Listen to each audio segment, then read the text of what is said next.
Hey, what's going on, good people? It's Gardner Douglas, your oyster ninja. I'm here with Miss Leila Avery, and Layla is I can't even call you an up and coming oyster shucker because like you're just killing it. But we met over social media. We did. Social media brings everybody together, and it definitely brings the oyster community together.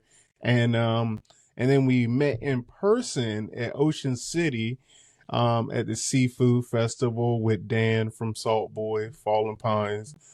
Is it Fallen Pines or Fallen Timber? I'm sorry. Fallen Pine. Fallen Pines. You see, I don't know. I be getting all kinds of mixed up. I can't keep up. But since we met in person and then I found out you were so close, I was like, oh snap, this is a start to a beautiful relationship. So Miss Layla, how are you doing? I'm good, Gardner. Thank you so much for having me. Yeah, I'm really excited to be here. Well, thank you. I feel the enthusiasm.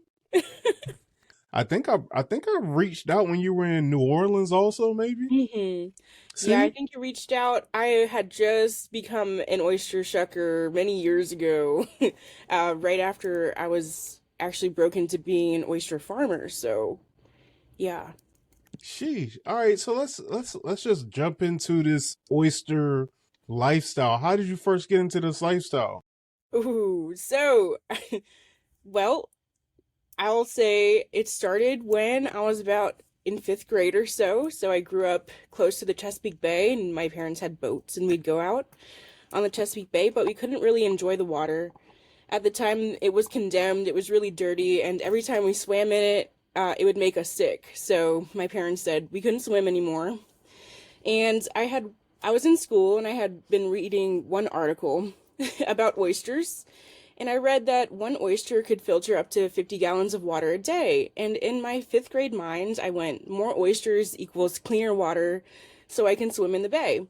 And it kind of had started from there. I worked closely with the Chesapeake Bay Foundation in their oyster gardening project program for a really long time through scouting in the venture scouting program, which is a co-ed group off of the Boy Scouts of America. Um, yeah, and then from there, I went to college.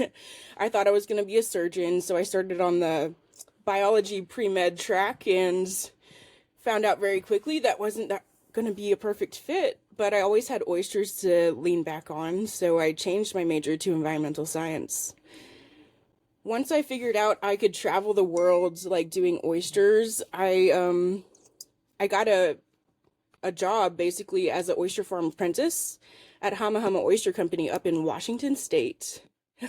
And for reference, I'm from Maryland, the DMV area, and I was going to school in New Orleans. So Washington State was really out of the way, but I really wanted to learn commercial aquaculture because I had a foundation in restoration um, for for the environment basically. And I wanted to learn more about the people who grew oysters and who ate them. So after I came back to New Orleans from Washington, I became an oyster shucker because at the time I was a bartender in New Orleans. And so I was studying to be a sommelier. And the bar I worked at the time had about 38 taps of wine, and we had a wine cellar. So being able to describe all those things to customers, you have to be really good at very quickly. And I learned I did not enjoy being a bartender as much as I thought I would, but I loved oysters. And so I transitioned into being an oyster shucker rather than a bartender, and learning more of the storytelling and developing those flavor tasting notes and being able to explain oysters to people. Um, so I worked in many, many restaurants around New Orleans. I actually started as a prep chef. I would prep everything for the restaurant I worked at. I worked on Bourbon Street, 6 o'clock in St. Louis, at a restaurant called the Bayou, and ooh, I don't miss those days. But that's the early days of Layla on Bourbon Street shucking oysters. That's for sure. Honestly, I feel old when I see people, like, and I know I'm not old, but I feel so old when I see new oyster shuckers, and I'm like, man, I thought I knew everybody, and here's some more new people, some more new people. So I was only joking with you, but how do you think the bartending part of your life helped you with oyster shucking? Definitely being able to build an experience for patrons, being able to like get them interested in things they may have never thought about before, or introduce them to things that they have never been to exposed to. Like in New Orleans in particular, is a very tourist heavy city, and people come for the experience and wanting to be immersed in culture.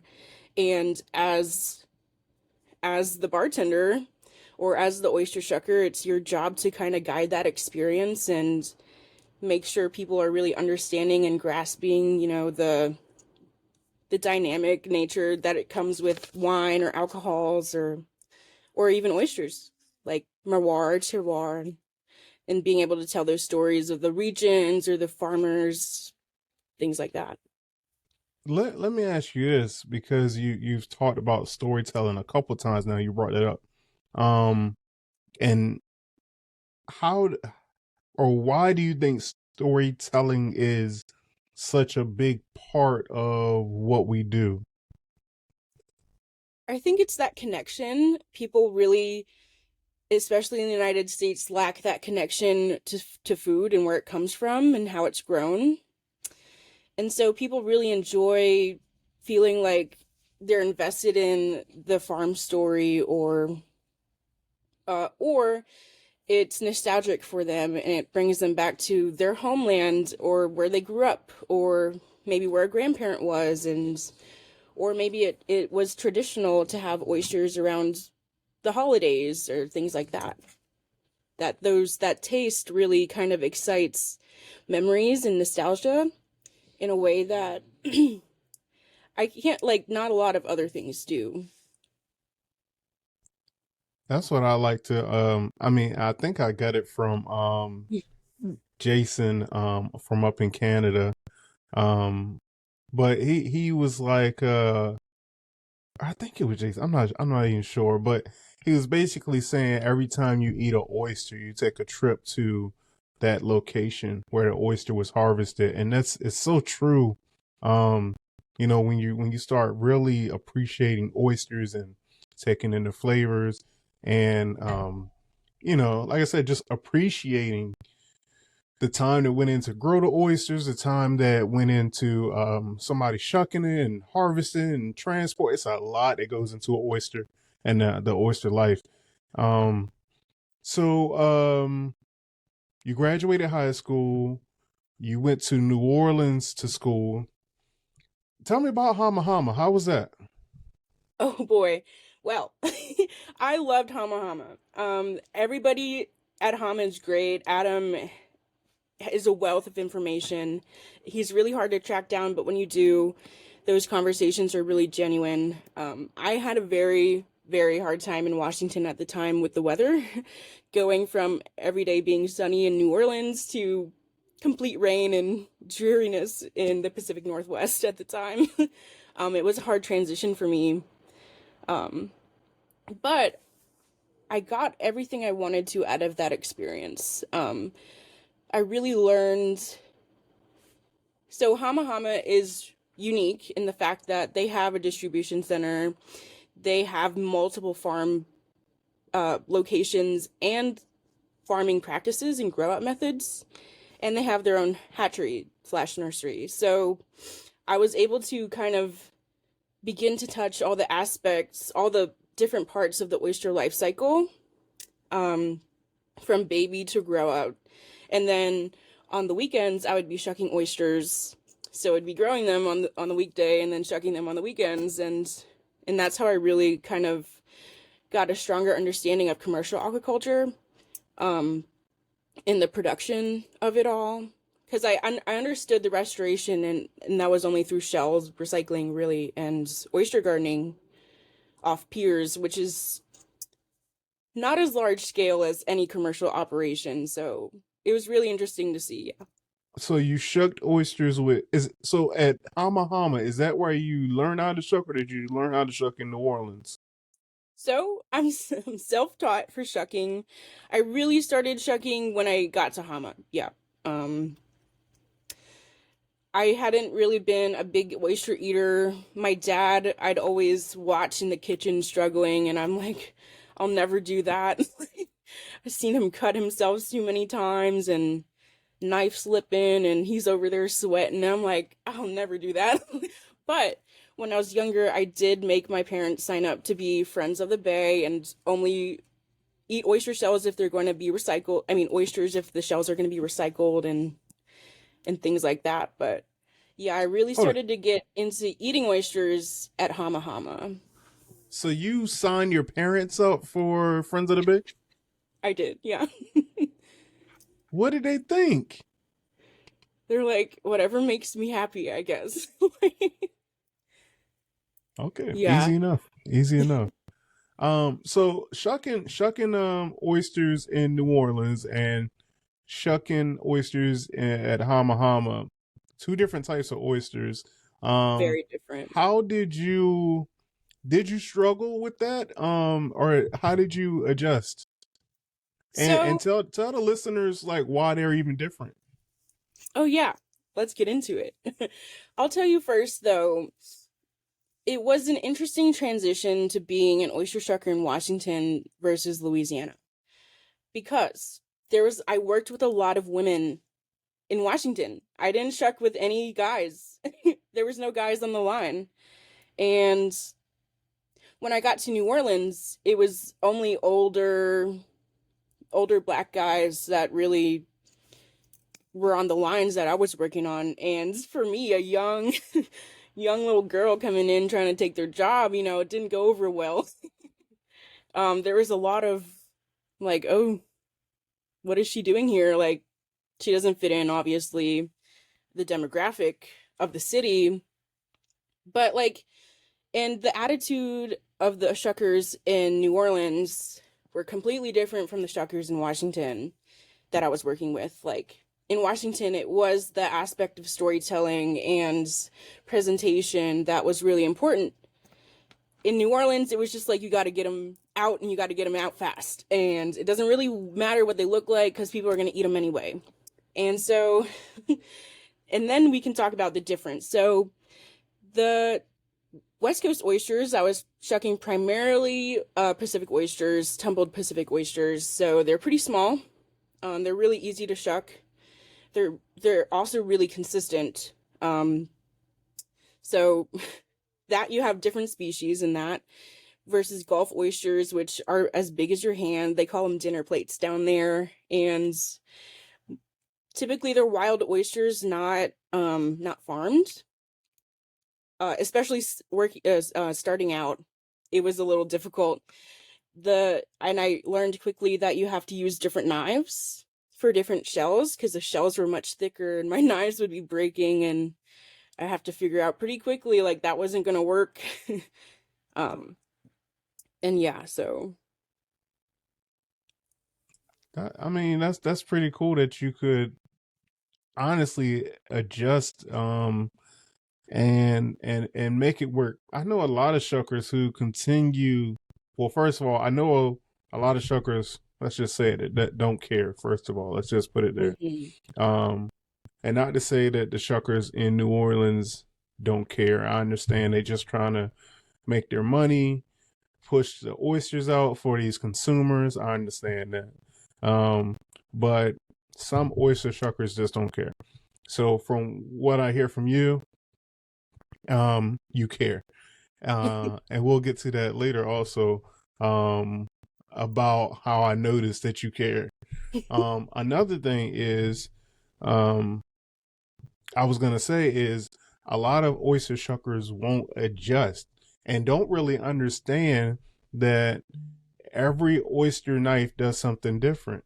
So you Right. got to really learn what your knife is capable of doing and what it's not capable of doing because that's how you run through a lot of knives by forcing it to do something it wasn't made to do.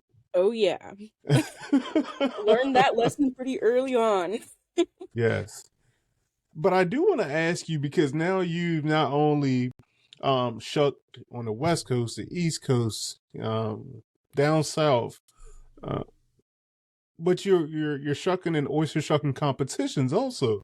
I What I am. want to know is what mindset do you have? Because honestly, you almost beat me, or have you? I don't know if you beat me. You might have beat me or got close to it, but what mindset do you have as far as shucking competitively? Because I don't feel like male or female, or man or woman, I don't know what's correct these days to say.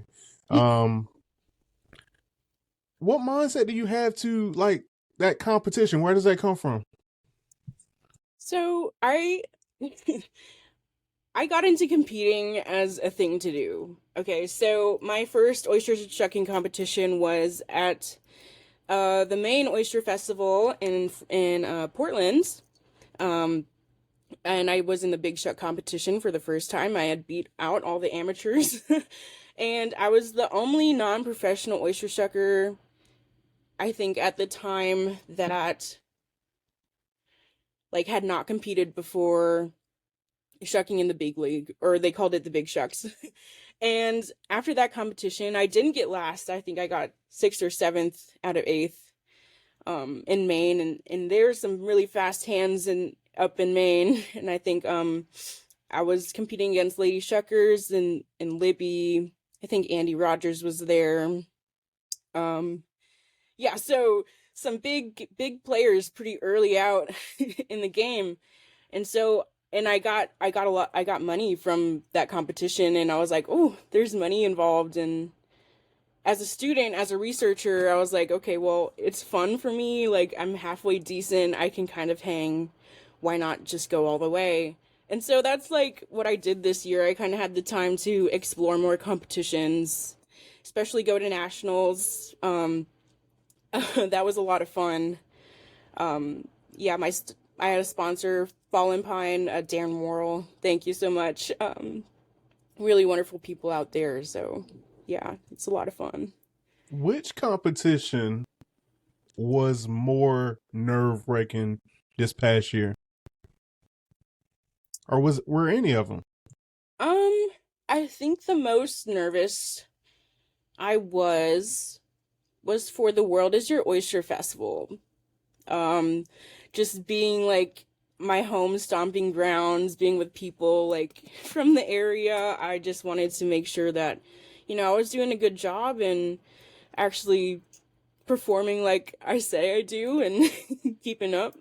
Yeah, World is Your Oyster is probably the one I was the most nervous. I was really just having a lot of fun, really relaxed at nationals and in Ocean City. That was also pretty cool.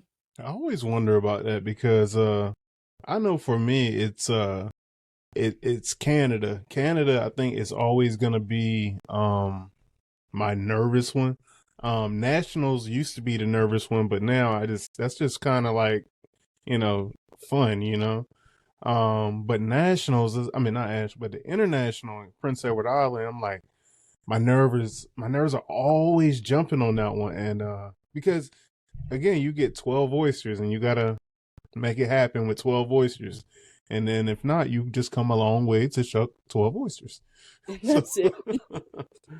oh man, I think um, I get most nervous on the competitions I don't have any practice on. Like if I'm going in cold, I think that's the hardest kind of competition to get into because I'm not in the mindset, like I'm not warm to get started, and a lot could go wrong if I don't know the oysters I'm shucking or don't have an idea. It's hard to gauge kind of how much strength or power to go in with.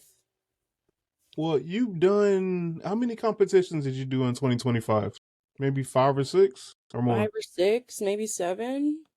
I did 3 in Maryland, 4 in Maryland. I did Urbana. I did Nationals. So 7.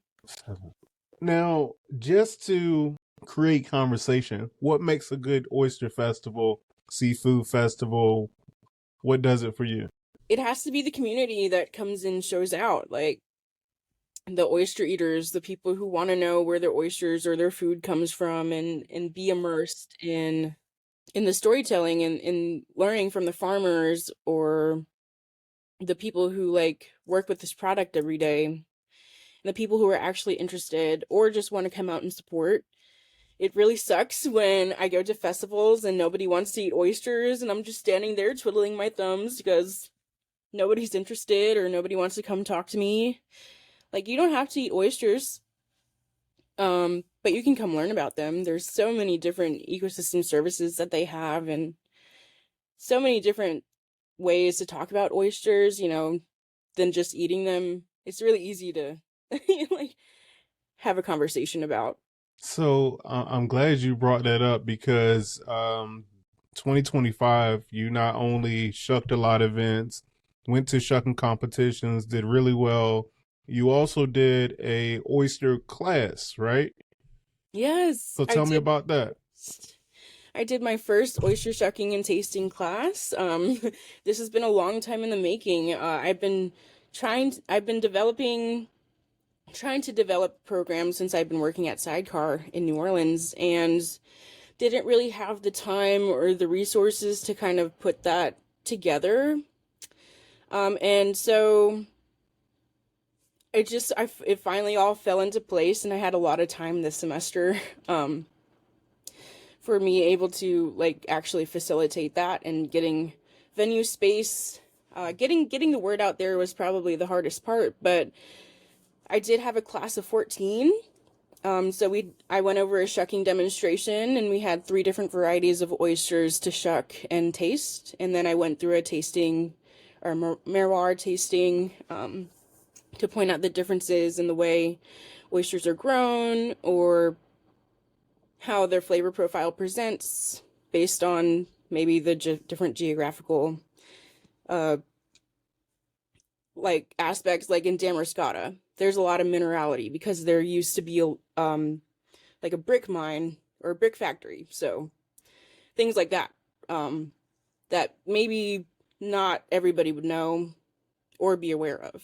So This is kind of like off the fly, but what's the difference between a Rappahannock oyster and a Blue Point oyster? Rappahannock's pretty sweet. They're pretty mild, medium-bodied oysters, and Blue Points, you're pretty standard, like medium salinity oyster. There's not really a whole lot. I feel like Blue Points kind of have like a mushroomy aftertaste, like they kind of linger a little bit longer than maybe a Rappahannock, but yeah. You did well. You did well. um, now, from your class, what would you do differently? Like, what'd you learn from doing your first class? Yeah, I would have structured it a little bit differently. I think I would have done the tasting session first, so people first ate the oyster and weren't tempted by the aspect of shucking them their own first, because I had shucked out the oysters for them to taste. So I probably would have done the tasting first and would have had less food available. But I mean, you can't really go wrong with too much food. Very true. Very true. I like that. No, that's I think that, whenever we do classes and events, I always have a little notepad, and even if I don't have a notepad, I just use my notes in my phone. It's like we got to learn something from that event.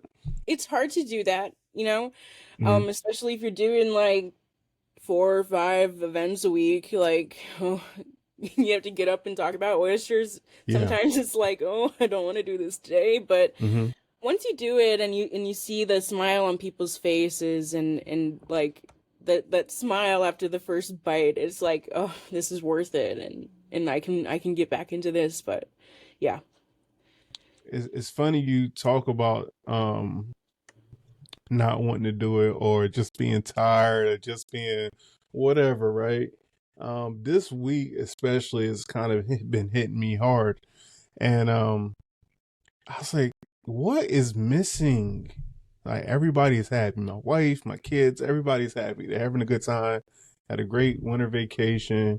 What's missing? Like, And I thought about it. I was like, I haven't shucked oysters because Mm, Layla has been shucking all the oysters and having a good daggone time. I'm like, that's what's missing. Like, I haven't, my tank has not been filled. Like, I love, love, love to shuck oysters. And I love talking to people and educating people about oysters. And that's what really does it for me. That's my thing. And, I always say when people be like, oh, you have such a hard job. I was like, if you only knew, if you only knew, I right, probably right. would do this for free. Exactly. I would too if I didn't have to survive, you know. Yes, yes, yes. Um, but that's what I wanted to roll into. So over this holiday, um, I had some events that I couldn't do, and Layla was free and gracious enough to like kind of just take over. And I really want to thank you and say I appreciate you for doing this. Because if not, there would have been some hungry, hungry oyster lovers. Or So would thank you. have. And I want to thank you for giving me all the opportunities because it's really been helping me, really been helping me out a lot. So I That's really good appreciate it. Yeah. for sure. My pleasure. It was a mutual benefit. Benefit. Yeah, and I'm Um, excited to see like what we can do in the future coming up this year. Absolutely. I definitely want to do some classes or some tastings or something. I think. I mean, and it's just crazy. Sometimes I just have a feeling. And when I met you and was shucking with you and talking with you, I was like, this Layla, she's gonna be all right. Yeah. She's gonna be all right. I want to work with her. And then when you say you were so close, I was like, perfecto.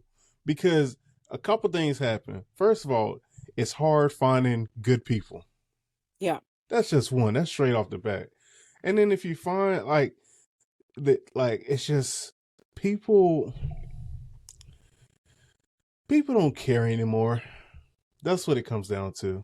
This is It's true. like everybody is privileged. Everybody just wants to do what they want to do. They're not catering to people. Like, and when you're on the other side of that table, that oyster knife, it's not about you anymore. Like Mm-mm. it's about the person who is hiring you and that you're servicing. And people just don't care about that anymore. So I definitely, saw something in you that was like that spark is there. And that go I remember that. I was like, man, she's grinding. Like you was riding back and forth and I'm like, yo, sheesh, all right, let's get it. I will go Um anywhere in pursuit of the oyster. This is this is true. yeah, I hear it because like you said, you went to New Orleans, you were in Maine, you were in Maryland, all over the place. That's Yeah, amazing. yeah. I even worked So as a hatchery technician in Grand Isle, Louisiana, as far south as you can get in the United States. So, now you worked at a hatchery in Louisiana and at Hama Hama, right? Or you saw the process in Hama Hama? I was more of an oyster farmer at Hama, Okay. but I worked solely as a hatchery technician at the LSU Oyster Hatchery in Grand Isle. Yeah. Wow, that's great. So what are just like some I guess some of the biggest differences? Because do any Um, of those translate to each other or are they just totally different? they do. For hatchery work, it's really not so much about the oysters as it is about growing oyster food, which is algae, and so you have to really be an expert in growing algae first, and then oyster rearing second. Um, and so baby oysters are very fragile. Any temperature changes, salinity changes, pH changes, anything, not enough food, too much food. It's a very, very intricate balancing game with baby oysters. But once they're established, it's easy to keep them happy. Yeah. Now, have you ever like, oops, too much food? No, Uh, not no, because most of our systems are automated. Okay, And okay. so the oopsies may have been feeding like brood stock or anything, but or things like that. But those are bigger oysters; they're more hardy. But usually I'd be pretty good in measuring out the food for oysters. Yeah. Do you want to talk about your dog? Sure, yeah. I got Saint this year. Saint is my service dog. He comes to festivals with me. He's been a big help. I guess first so important to you because I can see the love. Like we know that Saint is loved for sure. We know this. Yes, Saint is loved. Saint is a saint, and I didn't name him. He came to me like that. He's helped me through a really rough part of my life, and so I'm really grateful to have him and and I think he's happy with me too, you know. He has friends at my parents' house, so and my parents have a yard, so he loves that and being able to explore. We go swimming, I take him to the farms and stuff like that with me, so he gets a very assorted day to day. Now is Saint like is he helping you out because of like the school issues or just life issues? Oh, Okay, life was beating me down, man. got you. I had a very rough exit from New Orleans. It was a hard transition into grad school, so to have a companion was really nice. Damn, that's nice. That's good. That's good. What has Saint taught you? Ooh, Sane has taught me a lot of patience. Coming from a patient person, I have to be more patient because training a service dog is not the most easy task, even if you have a mellow animal. You have to be patient. You have to like go on really small steps because the steps I like to take are kind of big and ambitious. And so being able to slow down a little bit and kind of direct my attention with that has been helpful. Yeah. Love that. Um, so where are you at right now as far as your education portion? I'm at William and Mary's Batten School of Coastal and Marine Sciences at the Virginia Institute of Marine Science. And I'm studying solastalgia. So this is the distress caused by loss of land loss, and the loss of place that reinforces the loss of sense of place. So back to nostalgia, that feeling of kind of being connected to land and place is being lost as climate change is happening and sea level rise is happening. And so I'm looking at that in indigenous communities and how they're reclaiming identity through oyster aquaculture and restoration.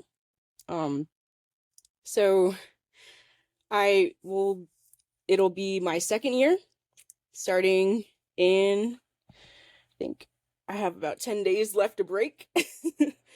And so I'll be back at it here shortly. That's great. That's awesome. I guess I gotta find somebody else to shuck oysters. No, I'll make it happen. um, what do you see for yourself in the next 2 or 3 years? Like, where you want to be? What do you want to do? Ooh, the 2 to 3 year timeline. I'm not really sure. Um, Ideally, I'd finish school. Um, whether that's a master's or a PhD, we'll see. Um, but the more I right now, I'm juggling ideas with being a shellfish constable or trying to get established in some on the coast somewhere, probably the East Coast. I would love to go back to the Gulf South, but not sure if that will happen. um, but in like the 10-year span, I would love to have my own oyster farm, just get that started, have my own business, and then start working with universities that help develop research, and have an R&D farm that really supports research with students, whether that be interns or any other community members, and go from there. So basically, you haven't got enough of oyster farming. Oh yeah, I want my own oyster farm. I want my own cannery. I really, so with the goal of my oyster farm, Ideally, I'd have a cannery, I'd have a restaurant. I know. Back to being very ambitious. I really want to hit the middle market. I want to get more oysters to more people and really kind of help solve the food crisis that is happening right now. And I think that's through oysters. And I think oysters can really help clean up a lot of the waterways, and we can do that without making a huge impact. Because even cans you can recycle. So Can I get controversial real let's quick? do it.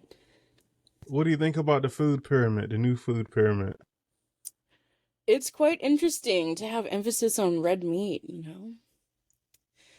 I think, seafood kind of gets lost in the States for the people who aren't on the coasts. It's not as accessible, so like getting oysters more accessible to people is really important, I think, to me.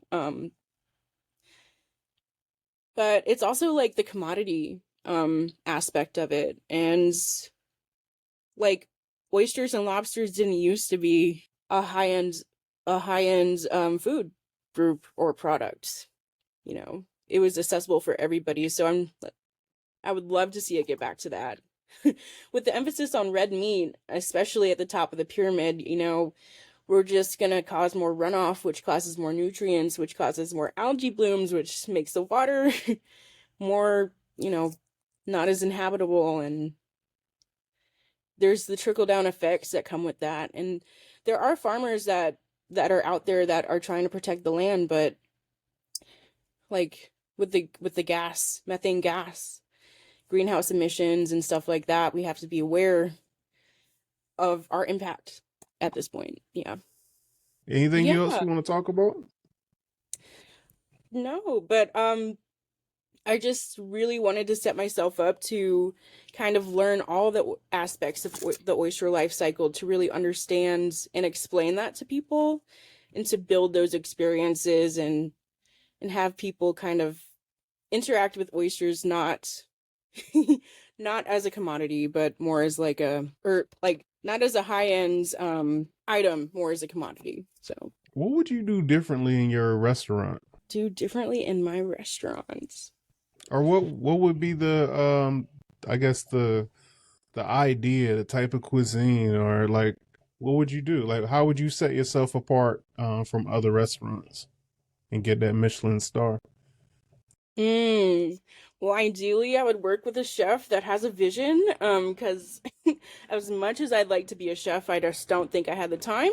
Like, well, fun fact, I did apply to culinary school this year, but I did not get in. So I did want to be a chef, but that's more of like a pipe dream. We'll see what happens. I just think wherever I land, I want to bring cuisine that isn't really thought of to the area. That's something a little bit different. I'd like to have a seasonal menu that supports local farmers rather than, um, you know, going through Cisco or whatever.